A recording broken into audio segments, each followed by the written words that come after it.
Assalamualaikum warahmatullahi wabarakatuh. Kami dari kelompok 15 selama beberapa menit ke depan akan menjelaskan kepada Bapak atau Ibu dan teman-teman sekalian mengenai pelajaran mat, fisika, biologi, kimia yang diaplikasikan ke dalam olahraga sepak bola untuk ujian praktek.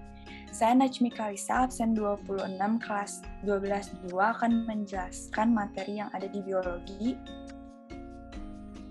Saya Nindya Sekar, absen 6, akan menjelaskan materi mengenai matematika. Saya Radisna Ilham, absen 30, akan menjelaskan materi mengenai kimia.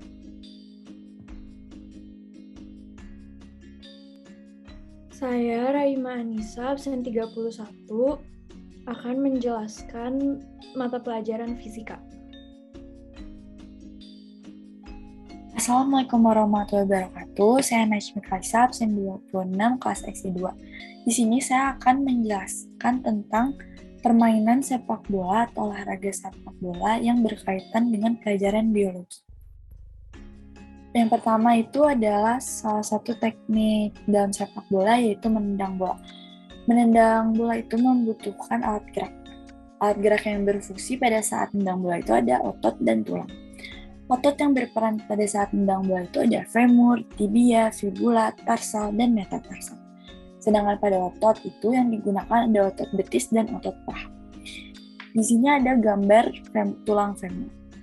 Lalu perbedaan fibula dan tibia itu tuh fibula itu lebih kecil dan lebih tipis, sedangkan tibia itu lebih besar dan lebih tebal. Tarsal dan metatarsal itu terdapat pada telapak kaki. Kalau tarsal itu lebih pada tulang yang terdapat pada telapak kakinya di sini. Lalu metatarsal itu lebih kepada jari-jari kaki. Menendang bola. Menendang bola itu terjadi sifat kerja otot secara antagonis, yang berarti dua kelompok otot yang saling berlawanan. Jika satu kelompok otot kontraksi, maka otot lainnya akan relaksasi. Pada kaki belakang.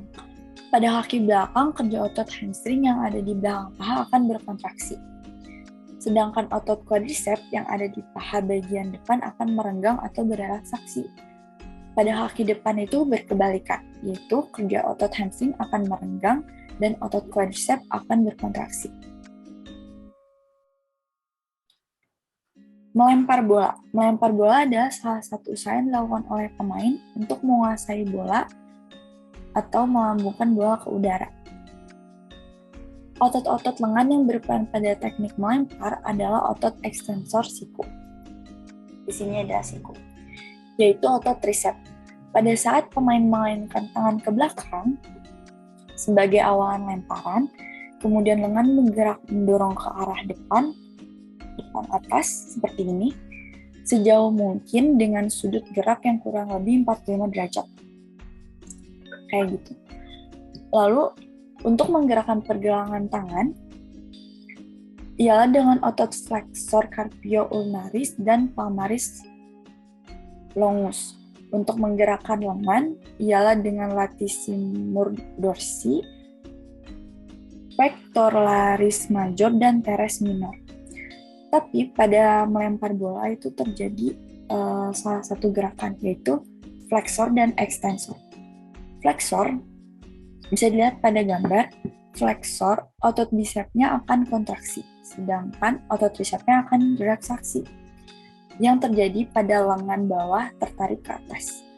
Extensor, otot tricepsnya berkontraksi, bisepsnya relaksasi, berkebalikan, mereka itu saling berkebalikan, yang terjadi pada lengan bawah lurus, pada saat lengan bawah lurus kembali.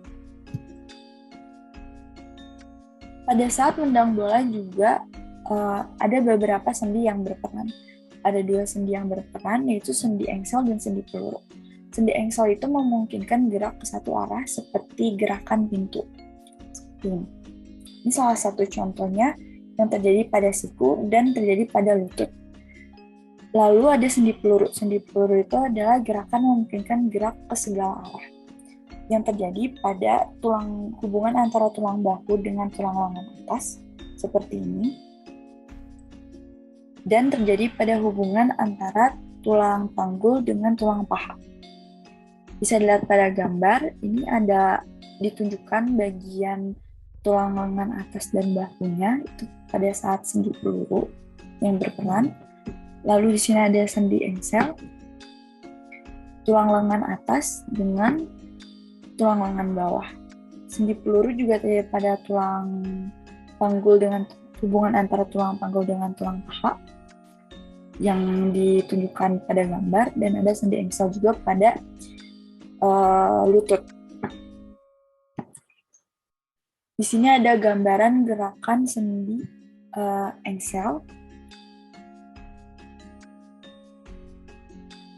Gerakannya seperti membuka pintu dan gerakannya itu pasti satu arah. Lalu di sini ada gerakan sendi peluru. Sendi peluru itu seperti gerakan muter, tetapi bisa ke segala arah juga, bisa kanan kiri juga bisa, seperti ini.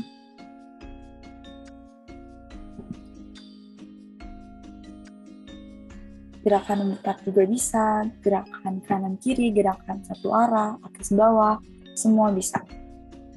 Sekian penjelasan dari saya tentang biologi yang berkaitan dengan sepak bola. Selanjutnya akan dijelaskan oleh Anindya Sekar. Terima kasih Najmi atas penjelasannya. Sekarang saya, Anindya Sekar, akan menjelaskan bagian matematika. Nah, kalian pasti penasaran kan untuk matematika di bidang sepak bola apa aja sih yang bisa dibahas? Nah, pertama kita bisa membahas materi peluang. Misalnya saya punya contoh, peluang tim Kolombia mencetak gol melalui tendangan penalti adalah 4/5. Jika dalam 5 kali penalti, maka peluang tim Kolombia mencetak gol 3 kali adalah. Untuk menyelesaikan soal-soal seperti ini, kita bisa menggunakan distribusi binomial, di mana peluang muncul kejadian S M kali dari percobaan sebanyak N kali adalah N kombinasi M dikali peluang A pangkat M dikali komplemen dari peluang A pangkat N min M. Dan besarnya peluang A komplemen adalah 1 min peluang A. Maka kita bisa menyelesaikan soal-soal seperti ini. Kita mengetahui bahwa peluang A-nya sama dengan 4/5 dari soal. Maka kita bisa mengetahui peluang A komplemen adalah 1 min peluang A. 1 min 4/5 sama dengan 1/5. Lalu N-nya sama dengan 5 dan M-nya sama dengan 3. Yang ditanya adalah peluang dari 3A. Maka kita bisa menghitung dengan peluang 3A sama dengan 5 kombinasi 3 dikali peluang A pangkat 3 dikali peluang A komplemen pangkat 2 dari 5 dikurang 3. Sama dengan 5 kombinasi 3 itu kan 5 kurang 3, 2. Nah, kita penyebutnya bisa mengambil 2 angka, 2 kali 1, maka atasnya juga harus 2 angka, 5 kali 4. Dikali peluang A-nya 4/5 dipangkatin 3, dikali peluang A komplemennya 1/5 dipangkatin 2. Sama dengan itu 10 dikali 64/125 dikali 1/25. Maka hasilnya kita dapat 128/625. Maka kita bisa menyimpulkan bahwa peluang tim Kolombia mencetak 3 gol dari 5 kali penalti adalah 128/625 atau sama dengan 0,2048. Nah, selain itu, di sepak bola kita juga bisa menggunakan matematika untuk menganalisis peluang suatu tim memenangkan pertandingan. Contohnya, pada pertandingan sepak bola Liga 1, dilaksanakan pertandingan sebanyak 20 kali. Dari data yang sudah ada, maka peluang Persib paling sedikit menang 1 kali di sisa pertandingan adalah, dari data di sini kita bisa mengetahui bahwa Persib akan melakukan pertandingan sebanyak 20 kali. Persib sudah menang 10 kali, seri sebanyak 4 kali, dan kalah sebanyak 3 kali. Berarti sisa pertandingan yang belum dilakukan ada 3 pertandingan. Yang ditanya adalah peluang Persib paling sedikit menang 1 kali di sisa pertandingan. Maka kita bisa melihat kemungkinan dari 3 pertandingan ini. Bisa menang-menang-menang, menang-kalah-kalah, kalah-menang-kalah, kalah-kalah-menang, menang-menang kalah, menang-kalah-menang, kalah-menang-menang, dan tiga-tiganya kalah. Maka untuk mengetahui peluang paling sedikit menang 1 kali, kita bisa menggunakan komplemennya, yaitu 1 min peluang 3 kali kalah. Berarti sama dengan 1 min yang 3 kali kalah itu cuma ada kemungkinannya sekali doang. Berarti 1 per banyak kemungkinan seluruhnya adalah 8. Jadi 1 min 1/8 sama dengan 7/8. Nah, selain itu, dalam sepak bola biasanya juga mengaplikasikan matematika dalam statistika. Dalam sebuah pertandingan sepak bola kan pasti ada data-data yang berkaitan dengan pertandingan tersebut. Misalnya ada jumlah gol, tendangan ke gawang, pelanggaran, dan lain-lainnya. Nah, semua itu tuh bisa tercantum di dalam statistik pertandingannya. Contohnya di sini ada statistik pertandingan antara Persiraja versus Persib. Nah, statistik ini sebenarnya sangat berperan penting dalam sepak bola karena melalui statistik kita bisa membaca pemain kunci lawan. Lalu melalui statistik juga pelatih dapat paham performa pemainnya sendiri. Selanjutnya ada sebagai statistik ini bisa sebagai rujukan klub untuk memilih pemain. Dan yang terakhir, statistik juga bisa menjadi rujukan pemain dalam memilih klub. Sekian penjelasan dari saya. Untuk materi selanjutnya akan dijelaskan oleh rekan saya, Radia Sena. Terima kasih Sekar atas penjelasannya. Untuk materi selanjutnya, yaitu kimia, akan dibahas oleh saya, Radisa Ilham. Pada bidang kimia dalam sepak bola ini, materi yang akan saya bahas ada 2. Yang pertama ada jersey sepak bola yang merupakan kostum untuk berolahraga dengan material khusus, dan ada obat semprot untuk cedera, biasanya untuk mengatasi nyeri, terbuat dari etil klorida. Yang pertama saya akan bahas yaitu jersey sepak bola. Jersey adalah seragam atau pakaian yang digunakan untuk kegiatan berolahraga. Oleh karena itu, dibutuhkan bahan yang tepat dan sesuai kebutuhan. Bahan jersey yang baik adalah bahan kain yang mudah menyerap keringat, cepat kering, tidak mudah kusut, dan tidak terasa panas saat digunakan. Jersey sepak bola kebanyakan diproduksi dengan bahan polyester, sehingga saya akan membahas polyester itu sendiri. Polyester adalah suatu kategori polimer yang mengandung gugus fungsional ester dalam rantai utamanya. Dapat dilihat seperti ini. Polyester terdiri dari 2 kata, yakni polimer dan ester yang merupakan hasil pencampuran minyak bumi, alkohol, dan asam karboksilat. Sintesis polyester pada umumnya dicapai dengan reaksi polikondensasi. Rumus umum untuk reaksi dari sebuah diol dengan sebuah asam dikarboksilat adalah sebagai berikut.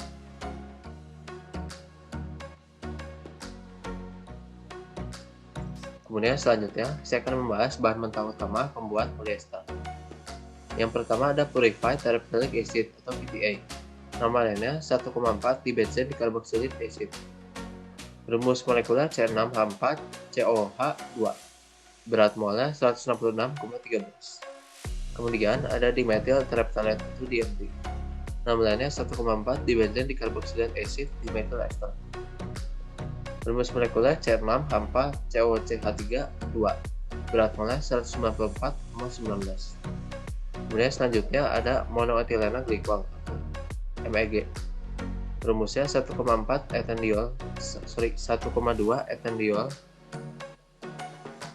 Rumus molekuler C2H6O2. Berat molnya 62,07. Kemudian selanjutnya saya akan membahas kelebihan polyester. Yang pertama, tahan lama, tahan terhadap bakteri dan jamur, tidak mudah kusut, lebih cepat kering, tahan terhadap air, tahan terhadap bahan kimia saat proses pencucian. Kemudian kekurangan polyester adalah tidak memiliki sirkulasi udara yang baik. Nah, untuk pembuatan jersey sendiri nanti akan dimodifikasi lebih lanjut sehingga hal ini akan teratasi. Kemudian kelemahan polyester selanjutnya adalah mudah terbakar. Kemudian saya akan membahas Teknologi pembuatan jersey. Yang pertama ada teknologi Adidas Climacool. Contoh jersey-nya seperti ini. Teknologi Climacool membuat jersey menjadi ringan dan juga sirkulasi udara menjadi lebih baik dengan adanya lubang ventilasi. Kemudian ada teknologi Nike Dry Fit. Contoh gambarnya seperti ini. Teknologi Nike Dry Fit ini menggunakan teknologi microfiber yang berkinerja tinggi yang menjauhkan keringat dari badan untuk tetap menjaga pemain nyaman dan kering. Dikombinasikan dengan zona ventilasi sehingga sirkulasi udara menjadi lebih baik. Kemudian selanjutnya ada Puma PWR ACTV. Gambar jersey seperti ini.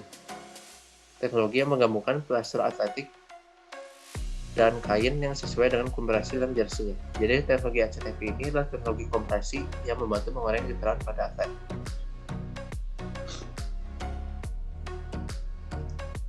Kemudian selanjutnya saya akan membahas obat semprot pada cedera.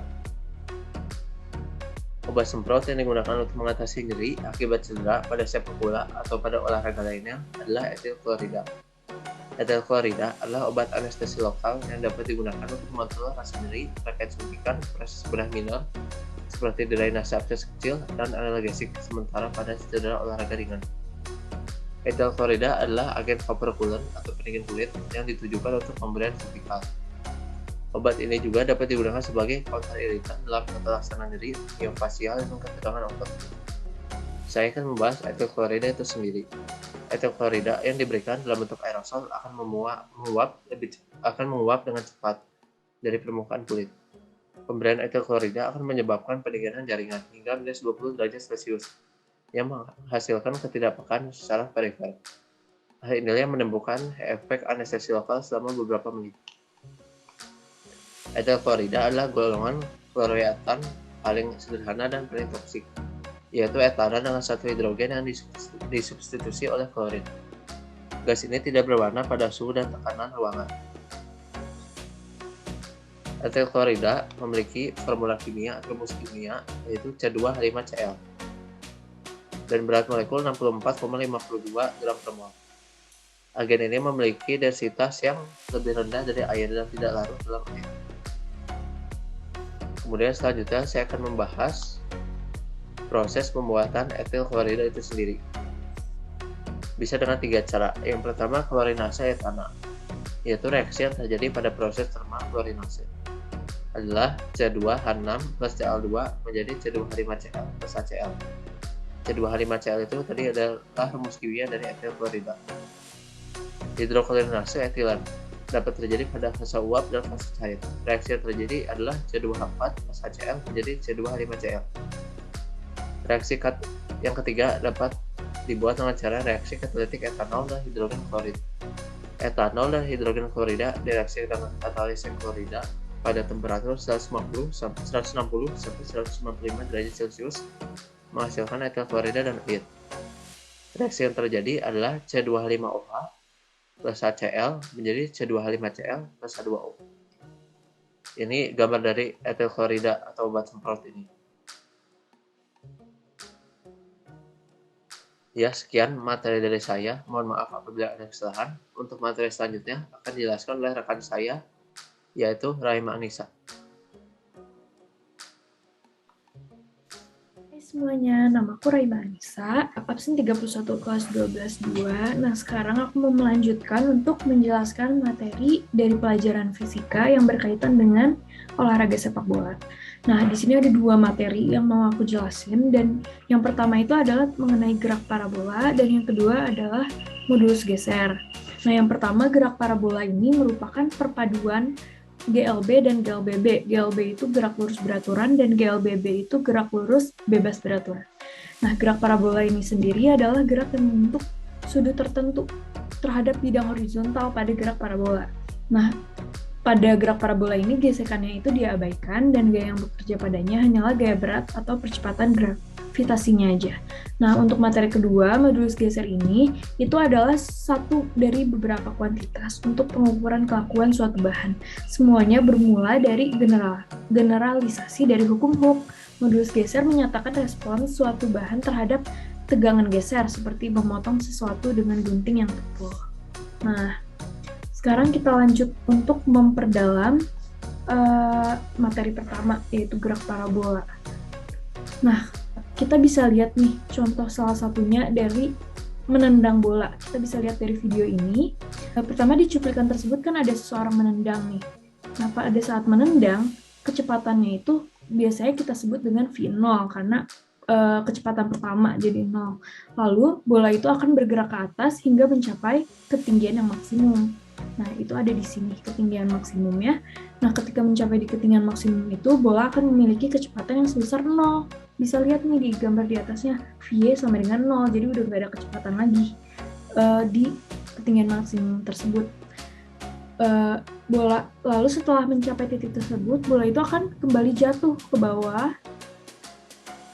Nah, sehingga bisa kita lihat dari awal tendangan tersebut akan membentuk arah yang melengkung. Itulah yang disebut parabola.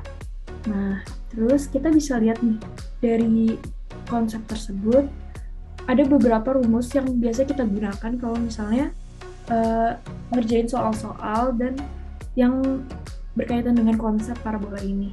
Yang pertama ada rumus untuk kecepatan awal, V0Y atau Y itu arah vertikal, X itu horizontal ya. Jadi langsung aja kecepatan awal V0Y itu V0 sin A, V0 X, V0 cos A. Terus kecepatan VY atau Vx itu kecepatan ketika berlangsungnya ya, bukan di awal atau bukan di maksimum. Jadi itu tuh ada V sama dengan V0 sin A min GT, Vx-nya V0 sin A min GT. Atau jarak atau ketinggian, Y sama dengan V0T kali sin A min setengah GT kuadrat. Nah ini tuh jarak ini nih, dari atas ke bawah, vertikal gitu. Kalau misalnya yang horizontal, X sama dengan V0T kali cos A. Terus tinggi atau jarak maksimum, Y max sama dengan V0 kuadrat kali sin A kuadrat per 2G, X max-nya V0 kuadrat kali sin 2A per G. Sekarang kita langsung aja cobain ngerjain soal langsung biar kita bisa gitu. Nah ini soalnya.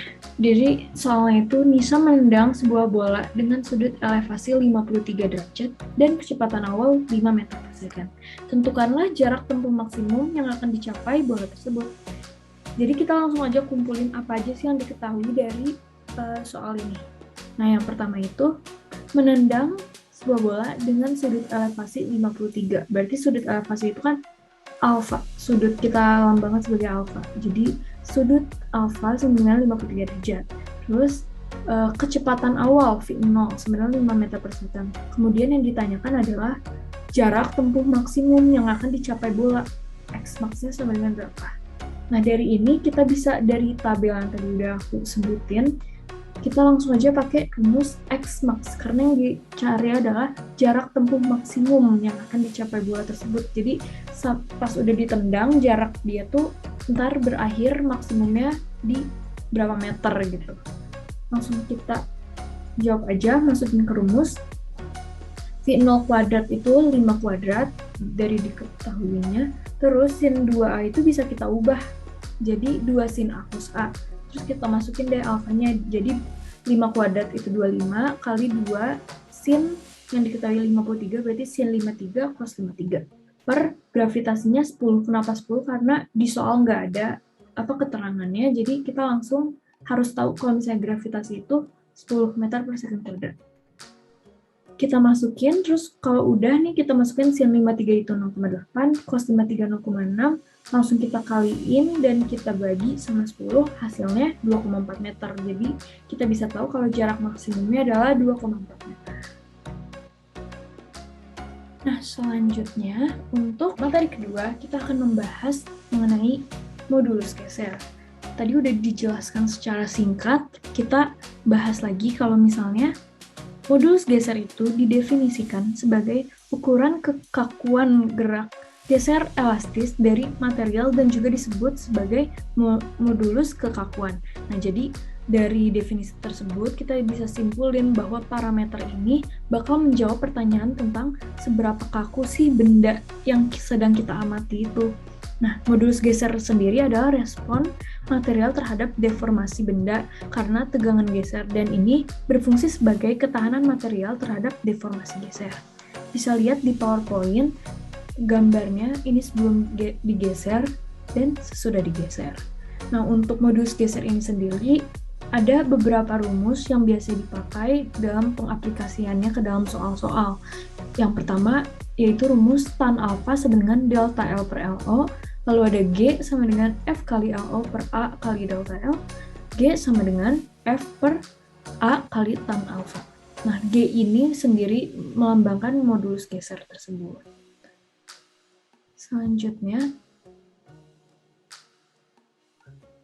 kita langsung aja masuk ke latihan soalnya biar kita makin ngerti. Di sini ada soal disebutkan salah satu kaki pemain sepak bola menginjak tanah seluas 24 cm kuadrat dan setebal 2 cm dengan gaya geser sebesar 48 Newton yang menyebabkan tanah tersebut berubah bentuk.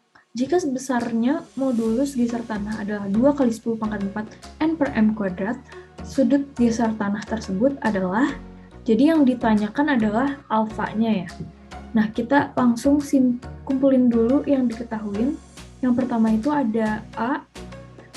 Di sini dituliskan menginjak tanah seluas, berarti luas itu A, 24 cm kuadrat. Kita ubah ke dalam meter kuadrat. Jadi berarti 24 kali 10 pangkat 4 meter kuadrat. Lalu setebal 2 cm. Ini berarti LO-nya.